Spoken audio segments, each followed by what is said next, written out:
Hello everyone, कैसे हैं आप सभी लोग। होप सारे लोग बढ़िया और शानदार होंगे।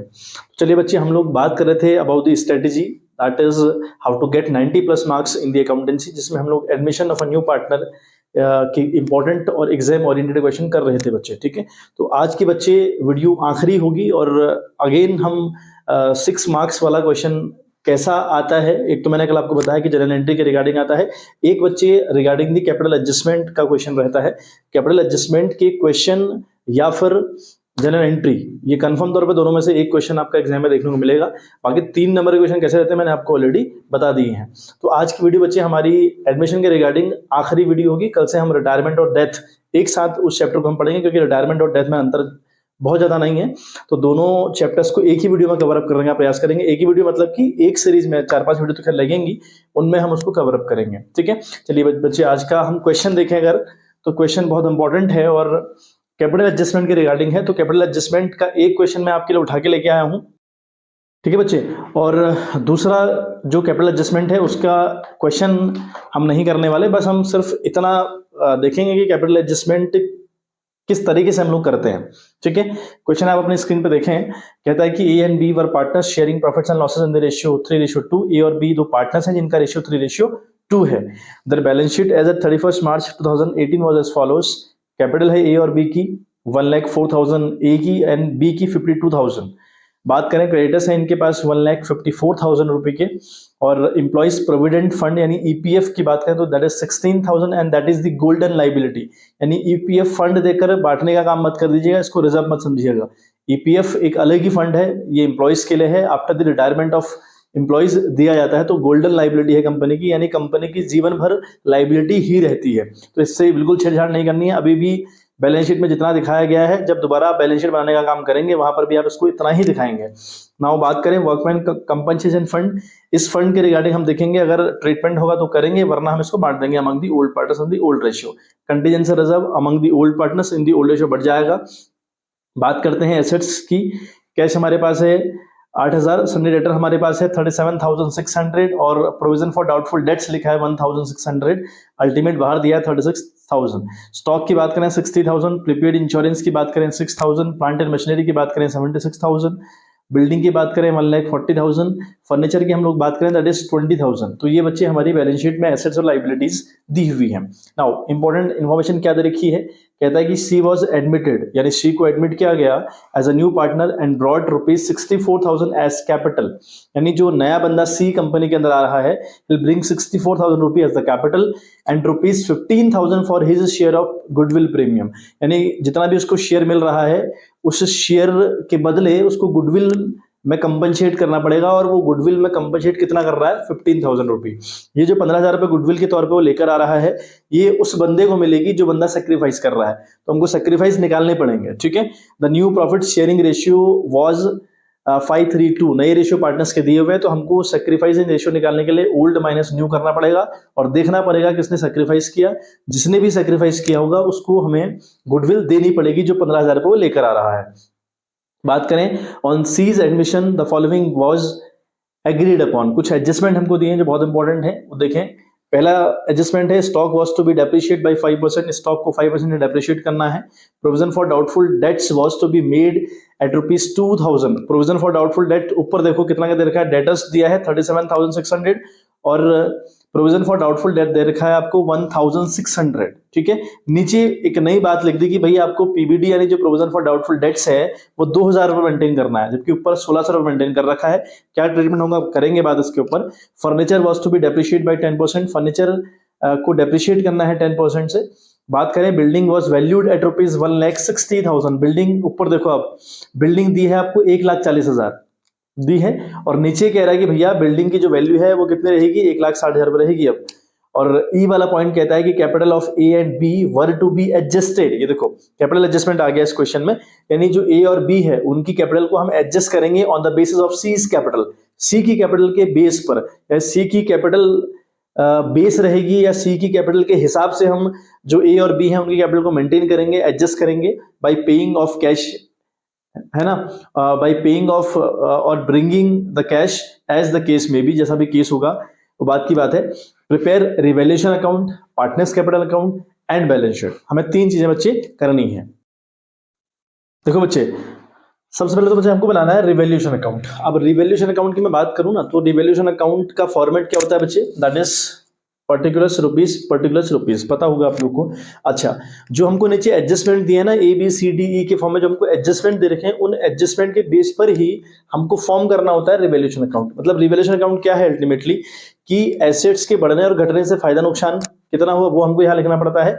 लाइकवाइज लाइबिलिटीज के बढ़ने घटने से कितना नुकसान कितना फायदा हुआ वो हमको रिकॉर्ड करना पड़ता है। तो अल्टीमेटली जो एडजस्टमेंट आपको नीचे दे रखे हैं, उन्हीं कहानी को पढ़ते हुए या उन्हें कहानी के बेस पर हमको रिवैल्यूएशन अकाउंट तैयार करना होता है। ठीक है, क्वेश्चन हमने पूरा रीड आउट किया। अब हमने कुछ एडजस्टमेंट देखे, उन एडजस्टमेंट की बात आपको मैं बताऊं।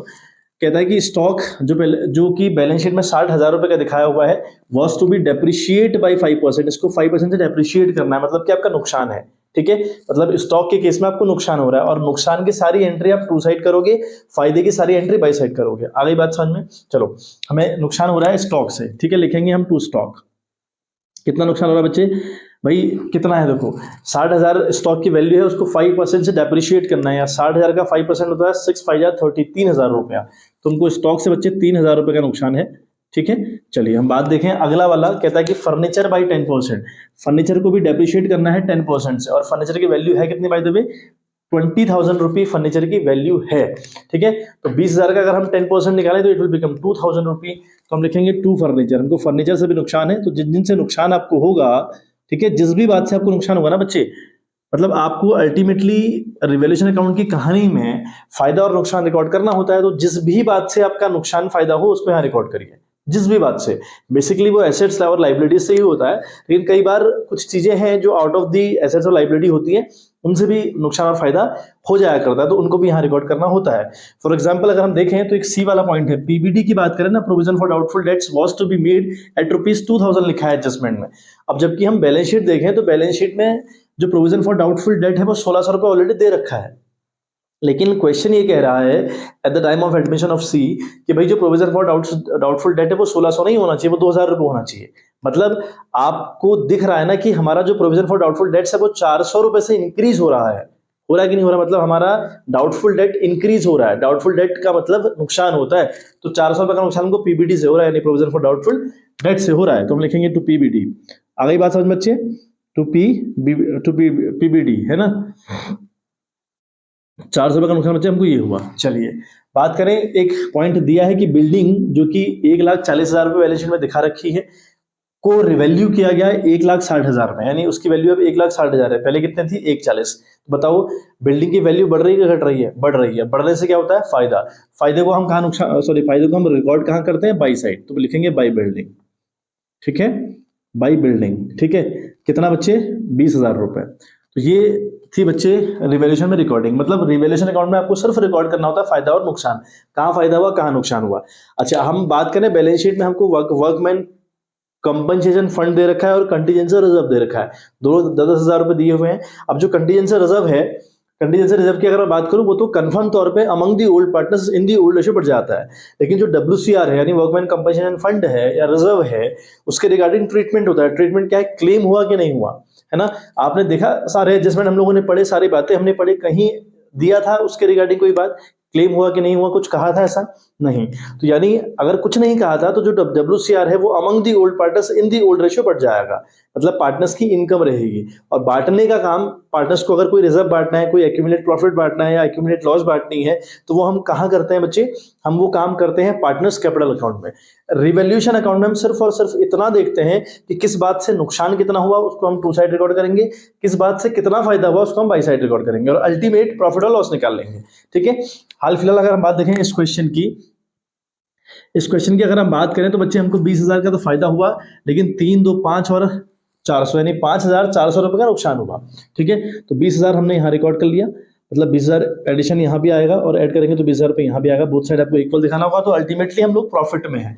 प्रॉफिट में अगर आप हो, लिखोगे आप टू प्रॉफिट, है ना, to profit transfer to capital account. ठीक है, क्या लिखोगे? Profit transfer to capital account. कौन कौन है आपका? एक ए है और एक बी है। अच्छा, एक बात मजे की यह है कि आने वाले बंदे का इसमें कोई रोल नहीं होता। आपने ये बात बहुत इंपॉर्टेंट है, याद रखनी है कि इसमें आने वाले का कोई अधिकार नहीं है। आने वाले का ना किसी रिजर्व पे कोई अधिकार है, ना किसी एक्यूमुलेट प्रॉफिट या एक्यूमुलेट लॉस पर कोई उसका अधिकार होता है बच्चे, ठीक है। तो अल्टीमेटली अगर आप 20,000 से घटाओगे ना, 3 2 5 और 5,400 अगर घटाओगे तो बनता है 14,400। तो जो 14,400 है वो बटेगा अमंग ए और बी, है ना, ए और बी बटेगा, और किस रेशियो में, 3:2 में, यानी 3:2/5। ये आपको करना पड़ेगा, मैं करके बता दे रहा हूँ कितना आ रहा है। तो 8760 ए को मिल रहा है, ठीक है, और जो बी है उसको मिल रहा है 5840। इन दोनों को ऐड करके आता है आपका 14,400 रुपये। तो बच्चे ये तो बन गया हमारा रिवैल्यूएशन अकाउंट। तो रिवैल्यूएशन अकाउंट हमारा कंप्लीट हुआ। अब हमको बनाना है पार्टनर्स कैपिटल अकाउंट। अब पार्टनर्स कैपिटल अकाउंट अपने आप में बहुत इंपॉर्टेंट है, ठीक है। ये जो प्रॉफिट है ना, अभी हम देख रहे हैं कि रिवैल्यूएशन में अल्टीमेटली पार्टनर्स को क्या हुआ पड़ा है, प्रॉफिट हुआ पड़ा है। तो प्रॉफिट भी पार्टनर्स की इनकम होता है, यानी 8,760 रुपए ए ने कमा रखे हैं और 5,840 रुपए बी ने कमा रखे हैं। तो ये भी आपको पार्टनर्स कैपिटल अकाउंट में दिखाने होते हैं। तो प्रोसेस ये कि आपको पहले रिवैल्यूएशन बनाना है, फिर पार्टनर्स कैपिटल अकाउंट बनाना है, फिर बनानी है आपकी बैलेंस शीट, ठीक है। एक बार फटाक से स्क्रीनशॉट है, क्योंकि मुझे रफ करना पड़ेगा, जगह नहीं है इतनी, ठीक है। फिर मैं पार्टनर्स कैपिटल अकाउंट किस तरीके से प्रिपेयर हम लोग करेंगे वो दिखाता हूँ आपको। चलिए बच्चे, तो हम लोग बात करते हैं पार्टनर्स कैपिटल अकाउंट के बारे में। फॉर्मेट की बात कर लें एक बारी। तो फॉर्मेट में बच्चे particulars A B C debit side का फॉर्मेट हो गया, particulars A B C credit side का फॉर्मेट हो गया, ठीक है। तो फॉर्मेट इस तरीके से तैयार होगा।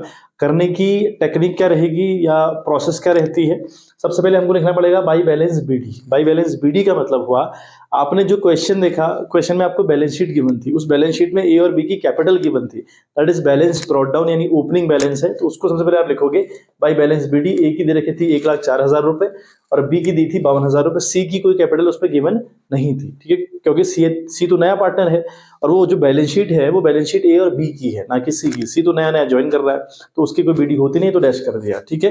नाउ बाई कैश लिखना पड़ेगा आपको। आप बाई कैश क्यों लिख रहे हो भाई, जो सी है वो 64,000 रुपए यानी 64,000 रुपी फॉर्म में लेकर आ रहा है, हाँ है ना, आ रहा ना, ऐसा हो रहा ना कि वो 64,000 rupee for the capital and 15,000 for the premium for goodwill लेके आ रहा है।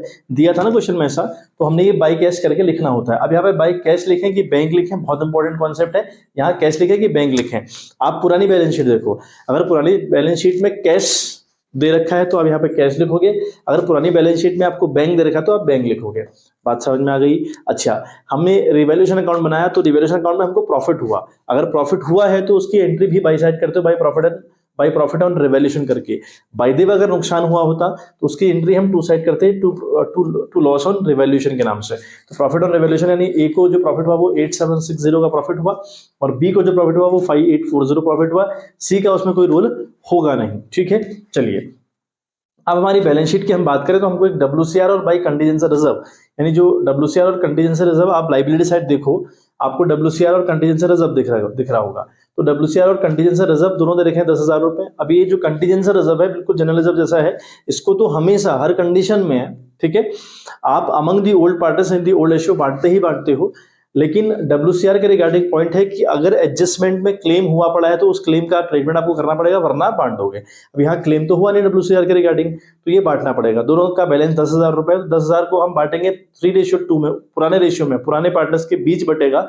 तो 10,000 इंटू 3:2/5 है ना। अगर हम सॉल्व करें तो 5 2 10, तो 2 3 6, यानी एक को मिल रहे हैं बच्चे 6,000 रुपए और एक को मिल रहे हैं 4,000 रुपए, दो दूना 4,000। सेम कहानी कंडेंसर रिजर्व की भी होगी, 6,000 और 4,000। अगेन सी का इसमें कोई रोल होगा नहीं, ठीक है। तो ये बच्चे पूरी बातें हैं जो पार्टनर्स को मिल रही हैं, ठीक है। बहुत इंपॉर्टेंट है कि आपका मामला मिल कितना रहा है। अच्छा, अब मिलने वाली बातों में ये तो सब कुछ हो गया बच्चे हमारा, है ना। अब हम एक बात वर्किंग नोट के रिगार्डिंग देख लें। अगर हम इनके रेशियो की बात करें ना, ए और बी की, है ना, तो ए और बी का जो रेशियो था पुराना वो था आपका 3:2, ठीक है। ऐसे ही जब नई पार्टनरशिप बिल्डअप हुई, A B C 3 partners company के अंदर आ गए और इनका जो रेशियो दिया है वो 5:3:2 आपको दिया हुआ है, ठीक है। ए बी का जो पुराना रेशियो था वो 3:2 था। ABC नए पार्टनर के आने के बाद पार्टनरशिप ABC वाली हो गई, तो इनका रेशियो 5:2 दिया है। अब ये जो सी है बंदा, ये 64,000 रुपए तो कैपिटल लेके आ रहा है for making himself the partner of the company. तो वो 64,000 रुपए की क्या लेके आ रहा है, कैपिटल लेके आ रहा है, और 15,000 की बच्चे वो प्रीमियम फॉर गुडविल लेके आ रहा है। अब वो जो सी है ना, जो आने वाला बंदा होता है, वो जो प्रीमियम फॉर गुडविल लेके आता है, ये गुडविल हमेशा उस बंदे को मिलती है जो बंदा सेक्रीफाइस करता है। अब सेक्रीफाइस के केस में क्या है, रेशियो होता है ओल्ड माइनस न्यू। अब आपको ओल्ड भी दिया है, नया भी दिया है, तो भाई आपको सेक्रीफाइस निकालना पड़ेगा। अगर नया नहीं दिया होता, लेट्स सपोज ए और बी का नया रेशियो नहीं दिया होता, तो पुराने वाले को ही हम सेक्रीफाइसिंग रेशियो मान लेते। ठीक है, ये हमको अच्छे से याद हो गया होगा अब तक। तो चलिए, तो हमको निकालना पड़ेगा कि भाई ए ने कितना सेक्रीफाइस किया। ए की अगर बात करें तो ए का जो ओल्ड रेशियो है वो 3:5 है, यानी 3:2, तो 3/5 इसका पुराना हो गया। नया इसका हो गया बच्चे 5/10, है कि नहीं है 5/10 ए का नया। ऐसे हम बात कर ले बी की, तो बी का भाई 2/5 पुराना और नया इसका 3/10। समझ गए? ठीक है, अब देखो सॉल्व करो उसको। 5 और 10 का जो एलसीएम आएगा वो 10 आएगा। अब 10 आने का मतलब है कि आपको इन दोनों को कन्वर्ट करना है 10 में। तो 5 को 10 में कन्वर्ट करने के लिए 2 बार मल्टीप्लाई करना पड़ेगा। 5 2 जार 10, 3 2 जार 6। ठीक है, 5 को 10 में कन्वर्ट करने के लिए 2 से मल्टीप्लाई करना पड़ेगा ना, तो जितनी बार हम नीचे मल्टीप्लाई करते हैं उतनी बार ऊपर भी करेंगे। तो 3 2 जार 6 और 10 1 जार 10, तो 5 1 जार 5। तो अल्टीमेटली आंसर आ रहा है 1/10। और किस में आ रहा है आंसर? पॉजिटिव। पॉजिटिव अगर आए तो सेक्रीफाइस है, और अगर नेगेटिव आए तो गेन हो जाता है। ठीक है, अगेन यहाँ पर एलसीएम 10 आएगा, तो 5 2 jar 10, 2 2 jar 4 and 10 1 jar 10, 3 1 jar 3। ये भी आपका 1/10 आ रहा है। मतलब इन दोनों ने इक्वल सेक्रीफाइस किया। 1/10 एक ने सेक्रीफाइस किया और दूसरे ने भी 1/10 सेक्रीफाइस किया है। और ये बंदा 15,000 रुपए की गुडविल लेके आ रहा है। कौन? सी। अभी जो 15,000 रुपए की गुडविल लेके आ रहा है उसको मिलेगा, मैंने कहा, जो सेक्रीफाइस कर रहे हैं। सेक्रीफाइस कौन कर रहे हैं? ए भी कर रहा है और बी भी कर रहा है। ए कितना सेक्रीफाइस कर रहा है? 1/10। बी कितना सेक्रीफाइस कर रहा है? 1/10। मतलब इक्वल सेक्रीफाइस कर, तो इनको आधा आधा पैसा बढ़ जाएगा। मतलब 7,500 एक को मिलेगा, 7,500 एक को मिलेगा। तो बांट दो भाई, 7,500 इसे दे दो और 7,500 इसको दे दो। किस नाम से? By premium for goodwill. ठीक है, आप लिखोगे बाई प्रीमियम फॉर गुडविल। तो ये बच्चे, और सी का कोई रोल होता नहीं है तो डैश हम लोग कर देंगे। तो आप एक बार स्क्रीनशॉट अगर लेना चाहो तो आप ले सकते हैं, क्योंकि फिर हमको कैपिटल एडजस्टमेंट के रिगार्डिंग आखिरी में एडजस्टमेंट करना पड़ेगा। बाकी क्वेश्चन सॉल्व होने को है बच्चे पूरा पूरा। ठीक है बच्चे, चलिए तो हम अब क्या करेंगे बच्चे। अब देखो, अब आपको ना बच्चे एक बात बहुत इंपॉर्टेंट है। मैं आपको एक क्वेश्चन करवा रहा हूँ कैपिटल एडजस्टमेंट के रिगार्डिंग में। इसमें एक एडजस्टमेंट आया है, मतलब अगर हम बात करें ना admission of a new partner की, तो 3 है एडजस्टमेंट। अब तीनों के रिगार्डिंग क्वेश्चन करो, बहुत इंपॉर्टेंट नहीं है, बस तीनों कैपिटल एडजस्टमेंट सीख लो। और कैपिटल एडजस्टमेंट को करने का जो तरीका है वो हर केस में सेम रहता है, बस थोड़ा बहुत लिटिल बिट चेंज है। जहां पर चेंज होगा मैं आपको बताऊंगा। तो आपने देखना है कि जब आपके क्वेश्चन में कैपिटल एडजस्टमेंट है, और कैपिटल एडजस्टमेंट वाला ये क्वेश्चन कंफर्म आएगा। कैपिटल एडजस्टमेंट जब होता है तो हम क्या करते हैं, हम सारी इनकम इस साइड लिखते जाए, सारे खर्चे इस साइड लिखते हैं। अगर खर्चे हैं तो मतलब खर्चे या लॉस कुछ हो, ऐसा कुछ था नहीं है ना।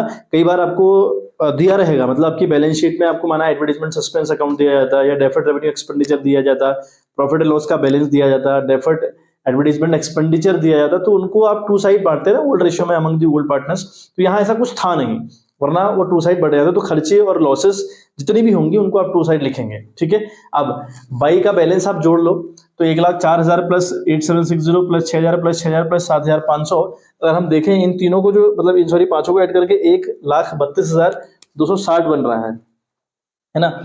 1,32,260 रुपया एक का आ रहा है। और अगला हम देखें 52,000 प्लस 5,840 है ना, 4,000 प्लस 4,000 प्लस 7,500, तो बन रहा है 73,340, 73,340।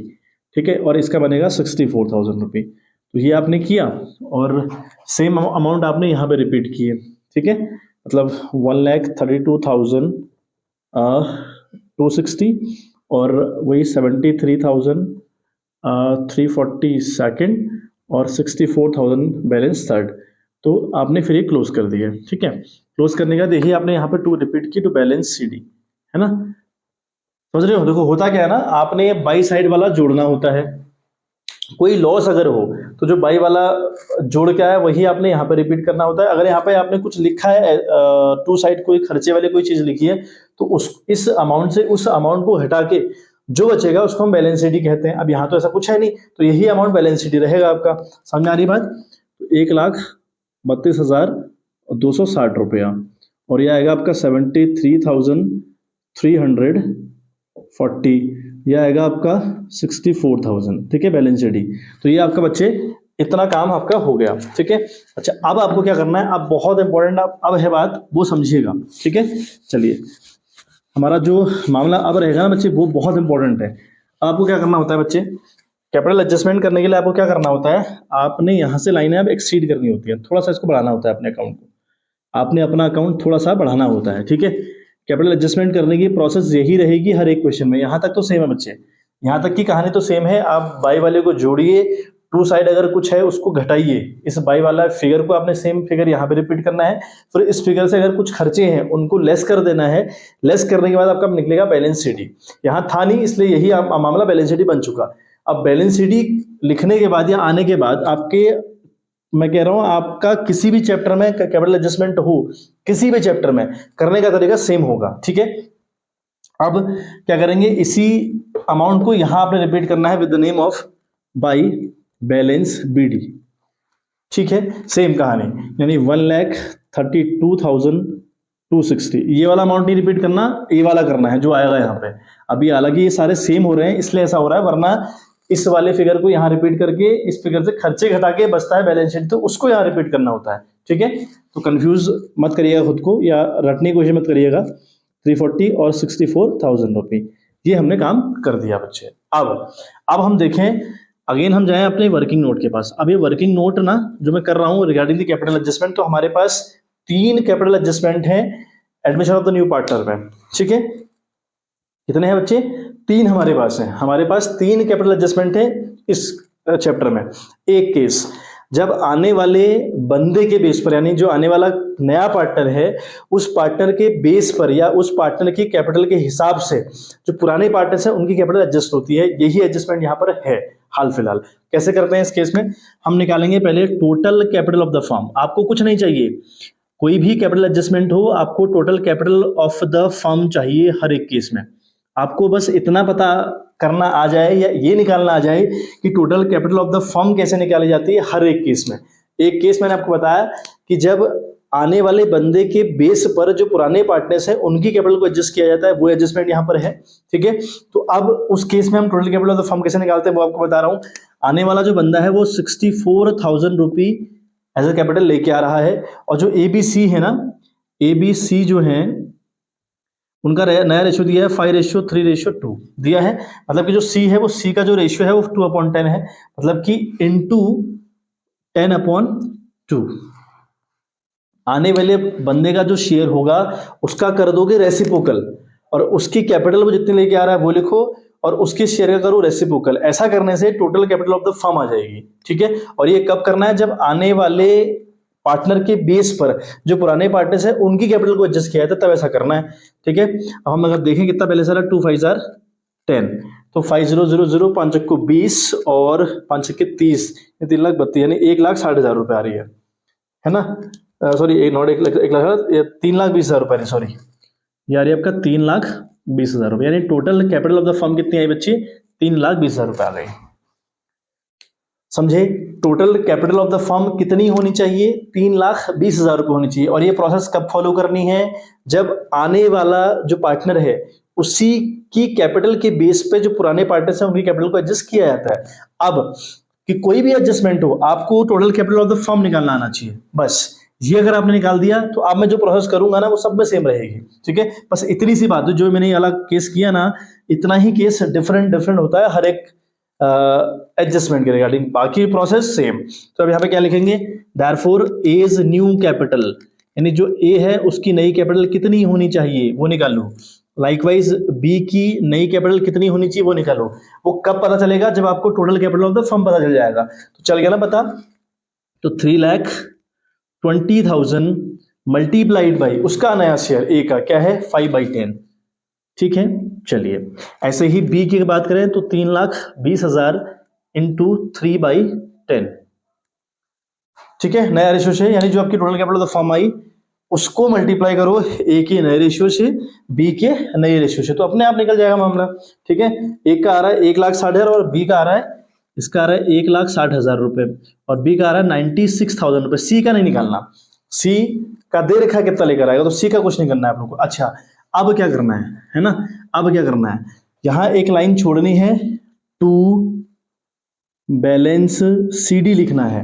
अभी बैलेंस CD कहां से आएगा, ये है बैलेंस CD जो आपने अभी निकाला है। तो ए का कितना है, 1,60,000, बी का कितना है 96,000, सी का कितना होगा 64,000। तो उसका तो दे रखा था ऑलरेडी, आपको उसके लिए कुछ नहीं करना, वो दे रखा था 64, तो एज इट इज रिपीट कर दो। ठीक, अब देखो ए के पास 1,32,260 रुपए है, यानी 1,32,260 रुपये उसके पास है, होने कितने चाहिए 1,60,000। तो आप बताओ ये बंदा कैश लेकर आएगा कि लेकर जाएगा, भाई लेकर आएगा, इसके पास इतना है, होना कितना चाहिए इतना, तो इन दोनों का डिफरेंस ये बंदा लेकर आएगा। 1,32,000 है मेरे पास और कंपनी कह रही कि नहीं भैया आपके पास 1,60,000 रुपए होने चाहिए, तो और कैसे इस बंदे को लाना पड़ेगा, कैसे पता लगेगा कितना लाएगा, इन दोनों का डिफरेंस करो। ऐसी बात करें बी की, 96,000 होना चाहिए, है कितना 73,340 रुपी है, तो इस बंदे को भी लेकर आना पड़ेगा। तो लेकर कैसे आएगा, इस वाले अमाउंट से वाला अमाउंट घटाओ, पता चल जाएगा। अगर लेकर आएगा तो इसकी एंट्री कहां करते हैं, बाई साइड, किस नाम से, बाई कैश अकाउंट या करेंट अकाउंट, कैश अकाउंट या करेंट अकाउंट। यहां क्वेश्चन ने बाई ब्रिंगिंग और पेइंग कैश लिखा था, तो इसलिए कैश लिख रहा हूं, कई बार लिखा रहता है बाई, है ना, it will be adjusted by current account, तो उस टाइम पे आप करेंट अकाउंट लिखेंगे। क्वेश्चन में एडजस्टमेंट देख ले कि जो कैश कम पड़ेगा, तो शॉर्टेज ऑफ कैश होगा बाद में एडजस्टमेंट करने के बाद, उसके लिए यहाँ पर कैश लिखा जाएगा कि करंट लिखा जाएगा, वो बहुत इंपॉर्टेंट है। तो क्वेश्चन आपसे कहेगा बाई ब्रिंगिंग कैश और पेइंग ऑफ कैश लिखा हो तो कैश लिखेंगे, वरना अगर करंट लिखा हो तो करंट लिखेंगे, सिंपल सी बात ये है बच्चे। तो 1,60,000 और 1,32,260 का जो डिफरेंस है वो आ रहा 27,740 रुपया, ठीक है, 27,740, इतना तो ये लेकर आएगा। और दूसरा जो बंदा है उसका डिफरेंस आ रहा है आपका 22,660 रुपया, 22,660 रुपया, ये डैश हो गया। समझ में आ गई बात। अच्छा, अब यही सेम फिगर आपको रिपीट कर देना है, मतलब वही आएगा आपका 1,60,000 रुपये यहाँ आएगा, क्लोज 96,000 आपने यहाँ लिखना है, अकाउंट क्लोज 64,000 यहाँ लिखना है, अकाउंट क्लोज। सेम बात यहाँ 1,60,000 क्लोज और 96,000 अकाउंट क्लोज और 64,000 अकाउंट क्लोज। समझ गए। तो ये तो बच्चे पहला एडजस्टमेंट है ना। अब मैं आपको सिर्फ और सिर्फ एडजस्टमेंट समझा रहा हूं कि किस तरीके से एडजस्टमेंट अगला वाला अगर आता कैसे हम करते। देखो ये तो बात हो गई, ये क्या बात थी, अगर आप स्क्रीनशॉट ले लेंगे तो मैं फिर मिटाऊंगा इसको। तो बात ये थी कि यहाँ पर आने वाला जो नया पार्टनर है उसकी कैपिटल के बेस पर जो पुराने पार्टनर्स हैं ए और बी, उनकी कैपिटल को एडजस्ट किया गया। तो यहाँ तो इस तरीके से करते हैं। अब मैंने आपको बताया कि आपको सिर्फ और सिर्फ क्या निकालना है, total capital of the firm निकालना है, बाकी ए की कैसे निकलेगी, बी की कैसे निकलेगी, मतलब जो पुराने पार्टनर्स हैं उनकी कैपिटल निकलेगी कैसे, तरीका तो सेम रहेगा, ठीक है, वो सेम रहेगा। लेकिन अब जरा एक बात देखना कि हमको अब क्या करना है, ठीक है, अब क्या करना है वो बहुत इंपॉर्टेंट है। अब क्या करना है बी वाले केस में, मतलब अगर आप देखो बी वाला केस क्या होता है, बी वाला केस होता है कि जो आने वाला बंदा होगा नया पार्टनर, उसकी कैपिटल आपको गिवन नहीं होगी, वो कितनी कैपिटल लेके आएगा क्वेश्चन में गिवन होगा ही नहीं, तो तुरंत समझ जाओ कि ये सेकंड वाला एडजस्टमेंट है, ठीक है, या फिर थर्ड वाला एडजस्टमेंट है। सेकंड और थर्ड, जो पहला एडजस्टमेंट है जिसमें वो कैपिटल लेकर आएगा, कंफर्म हो गया कि उसकी कैपिटल के बेस पर पुराने पार्टनर से कैपिटल मेंटेन होगी या एडजस्ट होगी, ये तो कंफर्म हो गया। सेकंड जो एडजस्टमेंट है एडमिशन में, या जो थर्ड वाला एडजस्टमेंट है, उन दोनों में आने वाले पार्टनर से कैपिटल आपको गिवन नहीं होगी। तो अब तुरंत आपने ये समझ जाना है कि भैया या तो सेकंड एडजस्टमेंट या थर्ड एडजस्टमेंट। अब सेकंड और थर्ड में कैसे पहचानूं, लिखा रहेगा कि the incoming partner will bring proportionate capital, second adjustment. क्या लिखा रहेगा, द न्यू पार्टनर और द इनकमिंग पार्टनर, जैसे यहां सी की बात करें तो सी विल ब्रिंग प्रपोर्शनेट कैपिटल लिखा रहता। अब प्रपोर्शनेट कैपिटल कैसे, अगर प्रपोर्शनेट कैपिटल वो लेके आएगा तो हम किस तरीके से एडजस्टमेंट करते हैं, बहुत इंपॉर्टेंट हो बच्चे, बहुत इंपॉर्टेंट, ठीक है, वो बहुत इंपॉर्टेंट हुआ, ठीक है। अब देखें वहां पर हम कैसे निकालेंगे, मैं आपको बता दूं। प्रपोर्शनेट कैपिटल अगर लिखा होता कि सी विल ब्रिंग प्रपोर्शनेट कैपिटल, आप क्या करते, आप यहां तक का काम तो आप सेम करते, ऐड किया आपने कैपिटल, मतलब यहां पर ए की ऐड करी, बी की ऐड करी, ठीक है, और सी की तो पता होगी नहीं आपको, सी का तो पता होगा ही नहीं आपको। लेकिन आप क्या करेंगे, यहाँ नीचे वाला तामझाम होता नहीं है सेकंड वाला एडजस्टमेंट में या थर्ड एडजस्टमेंट में, सेकंड वाला ये जो नीचे मैंने तामझाम किया ना वो नहीं होता है, तो इसलिए आपको ऊपर ही ऊपर काम करना। तो अब आप क्या करेंगे, ए का पूरा जोड़ लेंगे, लेकिन यहाँ पे एक लाइन छोड़ेंगे। वो लाइन इसलिए छोड़ेंगे ताकि आप यहाँ पर बाय कैश लिख पाए, यहाँ पर आप बाय कैश लिख पाए, इसलिए आप छोड़ेंगे वो लाइन, ठीक है। नीचे वाला एडजस्टमेंट नहीं होता, क्योंकि यहां पर क्या है, पुराने वालों के बेस पर नए वाले का एडजस्ट होता है। यही तो है प्रोपोर्शनेट कैपिटल। प्रोपोर्शनेट कैपिटल का मतलब हुआ कि आने वाला बंदा कितना लेकर आएगा, ये पुराने वाले जो पुराने वाले पार्टनर्स हैं उनकी कैपिटल के हिसाब से डिवाइड होगा। तो पुराने वाले जो पार्टनर्स हैं उनकी कैपिटल एडजस्ट नहीं होती तो फिर हम ये नीचे वाला तामझाम नहीं करते हैं, सिर्फ ऊपर ही ऊपर करते हैं। ए का आप जोड़ेंगे, बी का आप जोड़ेंगे, लेकिन यहाँ पर एक लाइन छोड़ेंगे बाई कैश के लिए। किसके कैश के लिए? सी कितना लेकर आएगा उसकी एंट्री करेंगे, बाकी ऊपर हम टेस्ट करेंगे, लेकिन सी कितना लेकर आएगा उसकी एंट्री यहाँ पे करेंगे। वो कैसे होगा? ए का जोड़ो, बी का जोड़ो, खर्चे अगर है तो घटाओ, ए और बी का निकालो बैलेंस सीडी। निकाला बैलेंस सीडी, फिर उस बैलेंस सीडी जो ए का जो बैलेंस सीडी आया और जो बी का बैलेंस सीडी आया, उन दोनों को जोड़ लो, जोड़ के एक आंसर निकलेगा। समझ में आ गई बात? फिर उस आंसर को आप मल्टीप्लाई करोगे किससे? लेट्स सपोज सी कितने के लिए आ रहा था, मतलब सी आ रहा था 1/5 के लिए, यहाँ सी 1/5 के लिए आ रहा था, मतलब 2/10 के लिए आया था ना, उसका 2/10 है ना, 2/10 का मतलब क्या है? 1/5 के लिए आ रहा था। तो हम क्या करेंगे, 1 में से 1/5 को लेस कर लेंगे। हम 1 में से 1/5 यानी 1 में से जितना इनकमिंग पार्टनर आ रहा है कितना शेयर के लिए, उसको घटा देंगे, तो ये बचेगा आपका 4/5, बचेगा 4/5। तो इस 4/5 का करेंगे रेसिप्रोकल, वो बनेगा 5/4। उसको यहाँ वहां इस अमाउंट से मल्टीप्लाई करेंगे, तो जो अमाउंट अब आएगा that will be total capital of the firm. ठीक, total capital of the firm आ गया। अब आप क्या करेंगे, सो सीज कैपिटल, ए और बी की एडजस्ट करने की जरूरत नहीं है इस केस में। आप क्या करेंगे, सीज कैपिटल, तो इस अमाउंट से सी का जो शेयर है मल्टीप्लाई कर दीजिए, पता चल जाएगा कि कितना कैश उसको लेकर आना है। ठीक है, यहाँ पर ए और बी का हिसाब किताब नहीं होता, बल्कि सिर्फ और सिर्फ सी का हिसाब होता है। ये हो गया सेकंड एडजस्टमेंट। थर्ड एडजस्टमेंट के ऊपर हम जो है, तो लिखा रहेगा कि she will bring 20%, she will bring 20% of the combined capital of A and B. ठीक है, क्या लिखा रहेगा, शी विल ब्रिंग 20%, 30%, 50%, 40%, मतलब what ever it is, percentage में आपको दिया रहेगा, और लिखा रहेगा कि he'll bring 20% या 30%, है ना, of combined capital of A and B. तो आप क्या करेंगे, अगेन वही ए की बी की जोड़ो, एक लाइन छोड़ो बाई कैश के लिए, बाकी वही तामझाम ए और बी का नहीं होता। तो ए को जोड़ो, बी को जोड़ो, बाई कैश करके एक लाइन छोड़ दो। वही फिर टोटल कैपिटल फॉर्म निकालने के लिए ए और बी की जो सीडी आई है उसको यहाँ पे लिखो, है ना, जो जोड़कर आई है ना। अगर लिखा है कि 20% लेकर आएगा तो क्या करोगे, 20 मतलब ये तो टोटल कैपिटल फॉर्म आ गया। ठीक है, ये रहेगा total capital of the firm, किसको, ए और बी को खाली जोड़ना है, जोड़ के ही total capital of the firm बन गया। ठीक है, अब जो सी है उस सी को इस वाले अमाउंट से मल्टीप्लाई कर दो। 20% है तो 20/100 से मल्टीप्लाई करो, 30% है तो 30/100 से मल्टीप्लाई करो, है ना। इस तरीके से मल्टीप्लाई करके सी का शेयर निकल आएगा, तो उसको यहाँ एंट्री कर दो।